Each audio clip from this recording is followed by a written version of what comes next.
Madam Prime Minister, welcome. It is my great honor to welcome you. The relationship between the United States and Barbados is a very important one. Also, the relationship between the United States and CARICOM is an important one, and your role of leadership there has been, I think, very significant in making clear the importance of the region and the importance of the relationship.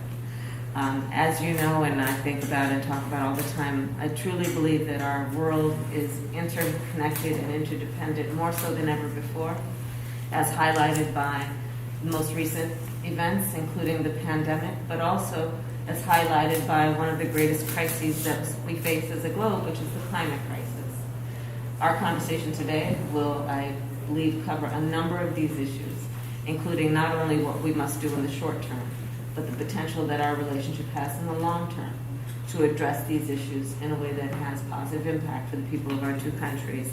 Since our diplomatic relations began 55 years ago, the relationship between the United States and Barbados has continued to grow. And of course, we take very seriously, as the United States, our membership as neighbors in the Western Hemisphere. And it is in that spirit that we do the work that we do together, including the work we will do to continue to address the COVID-19 pandemic. We've already donated, I think, over 1 million doses of vaccine to the region, with a promise of 3 million more at least. The work that we are doing together is to strengthen the economy of the region. You and I briefly spoke about that before we walked in here, and that'll be the subject of our discussion this afternoon.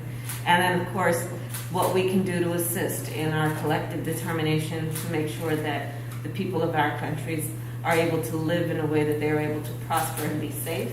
To that end, we have a long-standing relationship with Barbados as it relates to the safety of the region and the fighting of drug trafficking and transnational criminal organizations. Madam Prime Minister, I also applaud your commitment, and you have been an outspoken leader on the issue of human rights and LGBTQ rights. Your outspoken leadership in terms of combating climate change. And also what you have done to highlight that not all countries are equal on this issue, including an understanding of who are the greatest emitters and who are actually receiving the impact of it, being some of the lowest emitters. It is a fair point that you raise over and over again, and one that we will discuss this afternoon.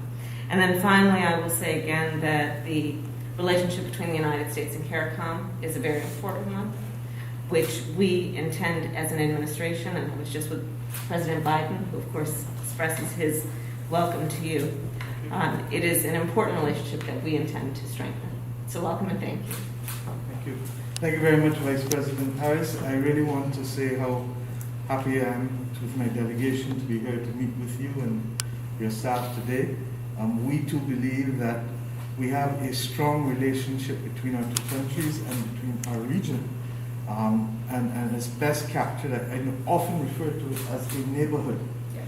And we have a good neighborhood, and we are ever conscious that good neighbors must be neighborly. And to that extent, we feel, therefore, that there is much that we can work together on, looking to see where both countries can help each other. In many instances, we have traditionally provided persons who have come here to work, who have made their living. You know it only too well. And that has been the promise of the America for the rest of the American region for decades. By the same token, we face common threats together, and the world perhaps has never been more precariously placed in decades than it is now. And to the extent that we can cooperate and work together with respect to fighting the pandemic, for fighting the climate crisis, for fighting security threats, and for promoting prosperity as a basis for the engagement of all of us, then I believe that we can go forward.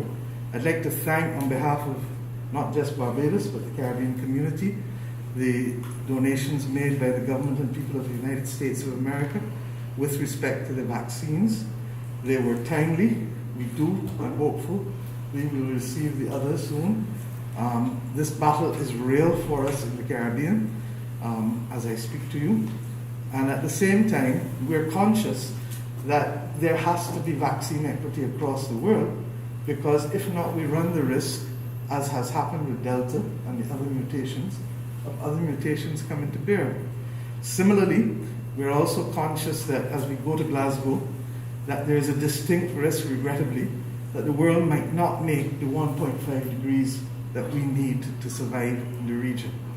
If that happens, then the conversation has to change seriously to be about adaptation, because we have to adapt to that new reality, which can literally be upon us anywhere from 12 to 20 years. And to that extent, therefore, you're dealing with a region that has been constantly evolving and constantly responding to one-size-fits-all prescriptions, from the establishment of the WTO that precluded us from being able to benefit from special and preferential treatment, to today, where on this climate crisis battle, we are on the front line, but as you quite correctly said, we're not responsible for causing it. What it has meant is that the absence of an understanding of what is needed for adaptation is going to hurt us, because time is of the essence now if the world passes 1.5 degrees. With respect to security, well, I don't need to say anymore. We're in the same neighborhood. And anybody who lives in the same neighborhood, whether it is in a village or a city or a state, we have to work together to keep each other safe. And safety is fundamentally what it is about now. 100 years ago, the world faced similar circumstances. And the world rose to the occasion after 20, 25 years, and it led to the establishment of the United Nations and the Bretton Woods institutions. We are at a similar moment in time now. And while we may not need to create new institutions, we may need to repurpose the existing ones. So I want to thank you. I look forward to the further, deeper conversations, and to really building a relationship. And at a very personal level, we've said to you, and I've said to you, that Shirley Chisholm is a Barbadian. That she was the first African-American congresswoman is something of which all Barbadians are proud. That she became the first African-American woman to run for a major political party in a presidential nomination is also something of which we're proud. But perhaps more than all of that, we're proud not just because of her courage, but because of her message.